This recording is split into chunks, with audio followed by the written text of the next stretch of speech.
So in this video, tuturuan ko kayo kung paano nga ba mag-subscribe sa B380 CCTV cloud storage sa halagang 1 peso only bawat buwan. Yes po, bawat buwan po. So ang cloud storage nito ay kaya pong mag-record kahit anong galaw po, mapaalikabok, aso, tao, butiki, anino, ilaw, dahon o anumang gumagalaw sa paligid. Kapag tuloy-tuloy po ang galaw, tuloy-tuloy din po ang pagre-record ng CCTV. Maganda po ito dahil lahat ng galaw sa bahay ay documented, which is yun naman talaga ang purpose ng CCTV natin. So kung isa ito sa mga app natin na ginagamit ngayon, yung B380 Pro, B380 at Fronwell ay para sa inyo po itong video na to. So let's go. So bali, open natin ang app natin na gamit natin. Yung gamit ko po is yung Fronwell app. Ito po yun. Okay. Ito po yung ginagamit ko sa CCTV ko. Pero kahit ano naman po sa tatlong app ay gagana naman siya. Basta sundin nyo lang po ang steps na gagawin ko. So step 1, syempre kailangan po natin ng account. So gumawa na po ako ng account ko at sinekat ko na rin ang CCTV. At kailangan po may viewing po ito katulad mo nito. May viewing at connected na po ang CCTV natin para gumana po siya. Pag may nakalagay po na device offline dyan, hindi po siya gagana. Okay, so dito na tayo sa cloud. Step 2, i-click po natin tong cloud na kulay blue or yung nasa baba. Ito, nasa baba. Yan. I-click po natin yan. Okay, pag-click po natin yan, ito po yung lalabas. Ito, get plan now. So,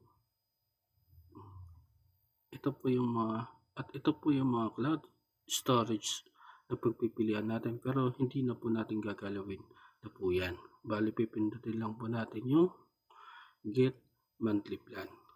Okay, huwag na po natin galawin yan. So get monthly plan na. Pag katapos ay mapupunta po siya sa payment summary. Ito po yung summary natin. Okay, so yung pipindutin natin select payment method is yung GCash. Okay, kasi yun lang naman kasi yung meron din ako, yung GCash po. Okay, so ika-continue lang po natin yan. Pag-continue po natin is pwede po tayo maglagay dito ng kahit anong email na gugustuhin natin. Katulad ito, maglalagay po ako ng email. Yan, for notification lang naman po ito. Kahit anong email na gusto natin, pwede po natin nilagay dyan.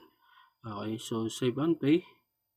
Ito po yun, enable auto billing. So ika-continue lang po natin. Huwag po kayo mag-alala kasi mamaya ika-cancel po natin ito.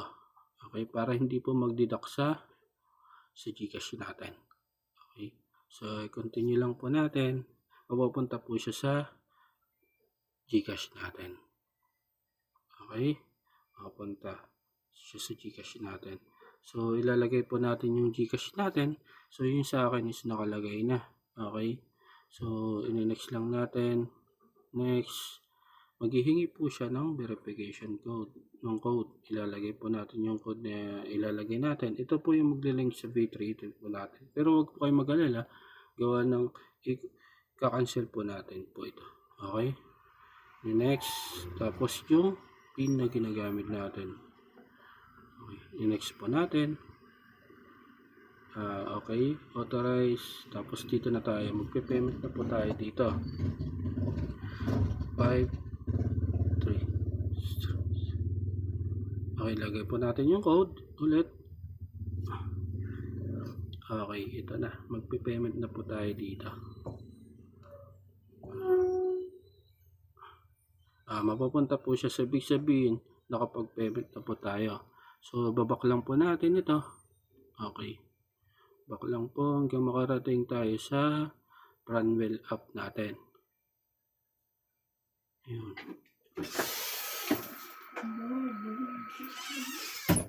Yun. Hintayin lang po natin mag-refresh. Refresh po natin. Refresh po natin. Ayan, mapupunta na po tayo dito. So i-click po natin yung ribbon para mag-connect po yung CCTV na ginamit po natin. Yan. Nagbibending na po yan. Yan. I-confirm lang po natin. Pag ganito na po yung lumabas, ay tama na po ito. Okay. So, yung iba, may lumalabas pong Go Settings. So, pupunta po tayo dun sa Go Settings. Kung sa akin kasi wala nang lumabas. Ito po yung pag Go Settings na sinasabi ko. Alarm setting. Yan. I-on lang po natin yan. At saka sa setting, kayo po bahala kung i-on nyo po yung sounds or hindi. So, babak lang po natin. Pag back po natin, balik po tayo sa cloud para i-cancel po yung subscription natin ninyo. So, pindutin po natin nasa taas itong cloud storage sa may taas. Pupunta po kayo sa order at saka renewal. I-click nyo po yung renewal, saka i-cancel nyo po yung subscription natin para hindi po siya mag-deduct monthly. Okay, pag confirm po, mabuagad niya na po siya. After po nyan, ay goods na po ito. Hintayin lang po natin magka-record yung CCTV natin at lalabas po dito yung na-record ng CCTV. Pag ganito na po, ay okay na po ito. Okay. Ayan, hintayin natin magka-record siya.